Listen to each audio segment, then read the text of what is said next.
तो दोस्तों आज की वीडियो के अंदर हम करेंगे 1857 का विद्रोह। बहुत ही बेहतरीन नोट्स के साथ। नोट्स की राइटिंग पर मत जाइएगा दोस्तों, कंटेंट देखिएगा। कॉम्पिटिटिव एग्जाम के अंदर आने वाला हर क्वेश्चन आप इस वीडियो के बाद कर पाएंगे अगर वो 1857 के विद्रोह से पूछा गया है तो देखिए 1857 के विद्रोह के मुख्यतः दो कारण माने जाते हैं दोस्तों। एक है राजनीतिक कारण और दूसरा है तात्कालिक कारण।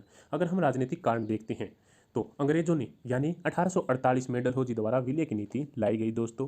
विलय की नीति को आप कह सकते हैं कि हड़पने की नीति। विलय की नीति में क्या क्या बातें थी दोस्तों, देखिए।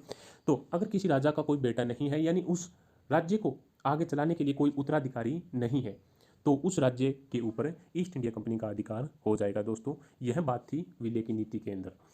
इस नीति के चलते ईस्ट इंडिया कंपनी ने बहुत से राज्यों को हड़प लिया, जिसमें सबसे पहले आ जाता है सत्रह, जिसको 1848 में हड़पा, जो कि महाराष्ट्र में है दोस्तों। नेक्स्ट आ जाता है संबलपुर। संबलपुर को 1849 के अंदर उन्होंने हड़प लिया, जो कि उड़ीसा में दोस्तों। इसके बाद तीसरा उन्होंने हड़पा उदयपुर को, जो कि राजस्थान में है दोस्तों, और 1852 में उन्होंने हड़प लिया था। इसके बाद नेक्स्ट झांसी को उन्होंने हड़पा 1853 में दोस्तों, और नागपुर को उन्होंने हड़पा 1854 के अंदर। 1856 के अंदर कुप्रशासन के आधार पर डलहौजी ने अवध को भी हड़प लिया, यानी कोई न्यायिक प्रक्रिया नहीं, यानी किसी भी कुप्रशासन के कारण उन्होंने हड़पने की कोशिश की। इसके बाद नेक्स्ट आ जाता है दोस्तों, देखिए तात्कालिक कारण। तात्कालिक कारण के अंदर अगर हम देखते हैं तो 1856 के अंदर इनफील्ड राइफल आई थी। इनफील्ड राइफल के अंदर जो कारतूस थे दोस्तों, वो सूर और गाय की चर्बी से बने हुए थे दोस्तों। तो नोट करने वाली बात है, ध्यान रखिएगा। 29 अप्रैल 1857 को मंगल पांडे ने राइफल के इस्तेमाल करने से मना कर दिया कि हम राइफल्स का इस्तेमाल नहीं करेंगे, और इसी बात के कारण मंगल पांडे ने दो अंग्रेज अधिकारियों की हत्या कर दी और मंगल पांडे ने विरोध जाहिर किया। अब हम मंगल पांडे के बारे में कुछ बातें पढ़ते हैं। मंगल पांडे है वो बैरकपुर रेजिमेंट का सिपाही था, 34वीं बटालियन का, और बैरकपुर रेजिमेंट बंगाल में थी दोस्तों। तो दो अधिकारियों को हत्या करने के कारण मंगल पांडे को 8 अप्रैल 1857 को फांसी दी गई, यानी मंगल पांडे ने उन दो अधिकारियों की हत्या की, जिसके चलते अंग्रेजों ने यानी ईस्ट इंडिया कंपनी ने मंगल पांडे को 8 अप्रैल 1857 को फांसी दी गई। मोस्ट इंपॉर्टेंट है दोस्तों पॉइंट ये। इसके बाद देखिए 10 मई 1857 को मेरठ रेजिमेंट द्वारा विद्रोह किया गया। यह बात जब मेरठ रेजिमेंट को पता चली तो इन्होंने विद्रोह किया, और ये 11 मई 1857 को दिल्ली पहुंचे, यानी मेरठ रेजिमेंट है वो 11 मई 1857 को दिल्ली पहुंच गई। इसी डेट को रेजिमेंट ने यानी मेरठ रेजिमेंट ने 11 मई 1857 को बहादुर शाह को क्रांति का नेता उन्होंने घोषित कर दिया। बहादुर शाह जफर को उन्होंने क्रांतिकारी नेता घोषित कर दिया। इसके बाद देखिए दोस्तों, कुछ महत्वपूर्ण नेता करते हैं हम। भिन्न भिन्न क्षेत्रों से अलग अलग नेता हुए हैं जिन्होंने नेतृत्व किया 1857 की क्रांति का या विद्रोह का।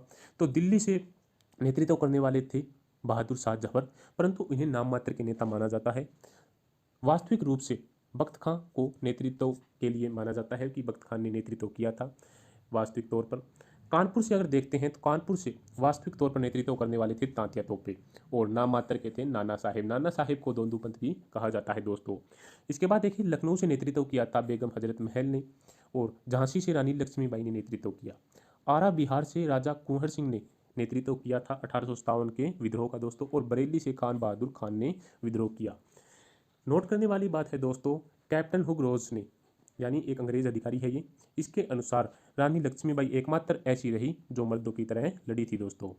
इसके बाद नेक्स्ट देखिएगा क्या कहा है कि भारतीय नेताओं में तांतिया तोपे एकमात्र ऐसे नेता रहे जिन्होंने अपना विद्रोह है वो 1859 तक जारी रखा था। इस विद्रोह के बाद नाना साहिब और बेगम हजरत महल कहाँ चले गए? नेपाल चले गए दोस्तों।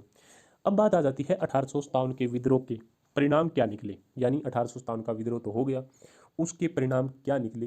तो देखिए ईस्ट इंडिया कंपनी का जो शासन है वो खत्म हो गया भारत से दोस्तों, और भारत के अंदर अंग्रेजों के राजा रानी का शासन लागू हो गया, यानी ब्रिटेन का शासन लागू हो गया दोस्तों। और ब्रिटेन के अंदर उस समय महारानी थी वो विक्टोरिया थी दोस्तों। भारत के अंदर गवर्नर जनरल का पद था, और उस समय गवर्नर जनरल के पद के ऊपर कैनिंग बैठा था दोस्तों। तो गवर्नर जनरल का पद है वो खत्म कर दिया गया, और वहाँ पे एक नया पद लाया गया, वाइसराय नामक पद, और उस पद के ऊपर कैनिंग को बैठा दिया गया, यानी नाम चेंज किया, गवर्नर से वाइसराय कर दिया सिर्फ। इसके बाद दोस्तों नेक्स्ट देखते हैं हम। देखिए इस विद्रोह के बाद बहादुर शाह और उनकी पत्नी जिन्नत महल को रंगून भेज दिया गया। रंगून म्यांमार की पुरानी राजधानी है दोस्तों, ये बात आप याद रखिएगा, इंपॉर्टेंट है। उन्हें 2 लाख सालाना पेंशन के ऊपर वहाँ पर भेज दिया, कहाँ पे? रंगून। इसके बाद देखिए तांतिया तोपे के बारे में। तांतिया तोपे का पुराना नाम क्या है दोस्तों, यानी वास्तविक नाम रामचरण पांडुरंग है दोस्तों। और 1857 की क्रांति या विद्रोह के जांच के लिए 1857 के जो विद्रोह की जांच के लिए आयोग की स्थापना की गई। वो आयोग कौन सा है? पील आयोग है दोस्तों। 1857 की क्रांति के ऊपर या विद्रोह के ऊपर एक बुक लिखी गई, वो कौन सी है? 1857 फर्स्ट वॉर ऑफ इंडिपेंडेंस। ये बुक लिखने वाले हैं वीर सावरकर और इन्होंने पोर्ट विलियम जेल में बैठकर ये बुक लिखी थी दोस्तों। तो ऐसी वीडियो देखने के लिए चैनल को सब्सक्राइब कीजिएगा। वीडियो को देखने के लिए धन्यवाद।